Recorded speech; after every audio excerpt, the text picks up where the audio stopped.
చంద్రబాబు నాయుడు గారు అనే ఒక వ్యక్తి అధికారంలో ఉంటే ఆంధ్రప్రదేశ్ రాష్ట్రం, అది ఉమ్మడి రాష్ట్రమైనా విభజిత ఆంధ్రప్రదేశ్ అయినా సరే, ఆంధ్రప్రదేశ్ ఆర్థికంగా విధ్వంసం చెందుతుంది. ఆయన ప్రతిపక్షంలో ఉన్నప్పుడు మాత్రమే రాష్ట్రం ఆర్థికంగా క్రమశిక్షణలో ఉంటుంది, గాడిలో పడుతుంది. అదేవిధంగా రాష్ట్రం పారిశ్రామికంగా ఆర్థికంగా పురోగతి పొందుతుంది సార్.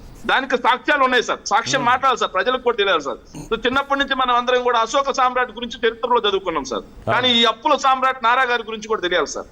ఈ అప్పుల సామ్రాట్ చేసింది ఏంట్రా అంటే సార్, 1995లో చంద్రబాబు నాయుడు గారు అనే ఒక వ్యక్తి వాళ్ళ మామకి వెన్నుపోటు పొడిచి అధికారంలోకి వచ్చాడు సార్. 1994 వరకు కూడా ఆంధ్రప్రదేశ్ రాష్ట్రం మిగులు బడ్జెట్ సార్, ఎప్పుడు కూడా లోట్లో ఉండేది కదా సార్. కానీ 95లో చంద్రబాబు నాయుడు గారు ఇక్కడ ఆయనకి 13,100 కోట్ల రూపాయల ఆదాయం ఉంటే ఖర్చులు 14,800 కోట్లు ఉండేవి సార్. వెరసి ఆ బడ్జెట్ లోటు 1,700 కోట్లు ఉండేది. చంద్రబాబు నాయుడు గారు 9 ఏళ్ళు సార్, ఆయన అపర చాణక్యుడు అని చెప్తారు కదా సార్. ఆ అపర చాణక్యుడు పాలించిన తర్వాత 9 ఏళ్ళకి సార్ ఏదైతే ఆదాయం 26,869 కోట్లకు పెరిగితే ఖర్చులు 35,575 కోట్లకు పెరిగాయి సార్. వెరసి 8,706 కోట్ల రూపాయలు బడ్జెట్ లోటు సార్. మళ్ళీ మద్యపాన నిషేధం ఎత్తేసారు, కేజీ రూపాయి బియ్యం ఎత్తేసారు, అన్ని ఎత్తేసారు సార్. ఎత్తేసినా కానీ 8,706 కోట్ల రూపాయలు. ఇది కాదా విధ్వంసం అంటే? రాష్ట్రాన్ని ఆర్థికంగా సర్వనాశనం చేసి పెట్టేశాడు సార్. తర్వాత భగవంతుడి దయ వల్ల ఆంధ్రప్రదేశ్ రాష్ట్ర ప్రజలు చేసుకున్న పుణ్యం వల్ల వైఎస్ఆర్ గారు అధికారంలోకి వచ్చారు సార్. 8,706 కోట్ల రూపాయల లోటు బడ్జెట్ తోటి వైఎస్ఆర్ తీసుకొని వైఎస్ఆర్ గారు చనిపోయేటానికి 1000 కోట్ల రూపాయలు మిగులు బడ్జెట్ ఇచ్చారు సార్.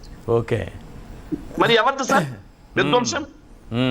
ఎవరి పాలనలో రాష్ట్రం విధ్వంసం చెందింది సార్? ఏదైతే వైఎస్ఆర్ గారు వచ్చేటానికి ఆరోగ్యశ్రీ వైఎస్ఆర్ గారు తెచ్చారు, ఫీజు రియంబర్స్మెంట్, ఇందిరం మిల్లు, 108, ఉచిత విద్యుత్తు, రుణమాఫీ, మద్దతు ధర, పెన్షన్లు 200 పెంచడం, జలయజ్ఞం, 6.09 లక్షల ఎకరాల భూ పంపిణీ, 17 విశ్వవిద్యాలయాలు, ఏదైతే హైదరాబాద్ లో IIT, Basara, నూజిబీడి, ఇడుపులపాయలో triple ఐటీలు, bits Pilani, ఇలాంటివన్నీ కూడా రాజశేఖర రెడ్డి గారు తీసుకొచ్చినాయి సార్.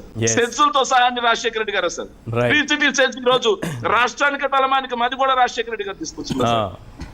అన్ని చేసి కూడా 1000 కోట్ల రూపాయలు మిగులు బడ్జెట్ ఇచ్చిపోయాడు సార్. ఎవరు సార్ నిజమైన ఆర్థికవేత్త?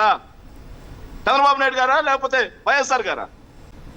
నెక్స్ట్ సార్ 2014లో అనుభవం రాష్ట్రాన్ని గాలిలో పెడతా అని చెప్పి మళ్ళీ ఆంధ్రప్రదేశ్ రాష్ట్రానికి చెలగలా పట్టాడు సార్.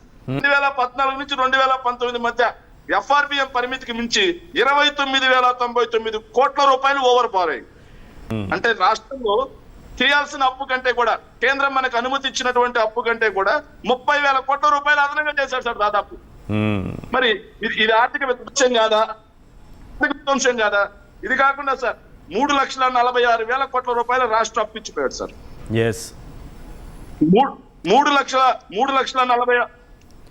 3,46,000 కోట్ల రూపాయలు అప్పు చేయడమే కాకుండా 60,000 కోట్లు కాంట్రాక్ట్ పెండింగ్ బిల్లులు పెట్టిపోయాడు సార్. విద్యుత్ బకాయి 20,000 కోట్ల రూపాయలు పెట్టిపోయాడు సార్. ఇలా రాష్ట్రం మొత్తాన్ని సర్వనాశనం చేసి విధ్వంసం చేసి పెట్టిపోయాడు సార్.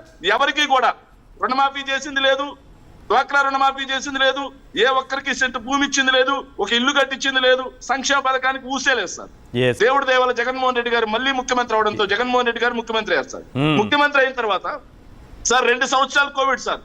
2 సంవత్సరాలు కోవిడ్ ఉన్నా సరే 2,75,000 కోట్ల రూపాయలు డీబీడీ చేయడమే కాకుండా గ్రామాన సచివాలయాలు, రైతు భరోసా కేంద్రాలు, విలేజ్ క్లినిక్లు, నాడు నేడు స్కూల్స్, నాడు నేడు ఆసుపత్రులు, మెడికల్ కాలేజీలు, పోర్టులు, ఫిషింగ్ హార్బర్లు, ఫిష్ ల్యాండింగ్ సెంటర్లు, Uttanam kidney research centre, hospitals, అదేవిధంగా విజయవాడలో ఫ్లైఓవర్స్, కృష్ణానది మీద రీటైనింగ్ వాల్, 2,32,000 శాశ్వత ప్రభుత్వ ఉద్యోగాలు, 6 లక్షల కాంట్రాక్ట్ అవుట్సోర్సింగ్ ఉద్యోగాలు, 30 లక్షల మందికి ప్రభుత్వ రంగంలో ప్రైవేట్ రంగంలో ఉద్యోగాలు, 1,26,000 కోట్ల రూపాయల పెట్టుబడులు, 32,000 మందికి ఇళ్ల పట్టాలు సార్. 32 లక్షల మందికి సార్ 32 లక్షల మందికి 32 లక్షల మందికి ఇళ్ల పట్టాలు. ఇన్ని చేసి కూడా జగన్మోహన్ రెడ్డి గారు చేసిన అప్పు కేవలం 3,31,671 కోట్లు. రైట్. దాన్ని చంద్రబాబు నాయుడు గారు ప్రతిపక్షంలో ఉన్నప్పుడు ఏమని మాట్లాడారు తెలుసా సార్? 10 లక్షల కోట్లు, 11 లక్షల కోట్లు, 12 లక్షల కోట్లు, 13 లక్షల కోట్లు, 14 లక్షల కోట్లని ఎవరి నోటికి వచ్చిన మాట వాళ్ళు మాట్లాడారు. కరెక్ట్. ప్రజల మెదళ్ళలో విషం నింపారు సార్.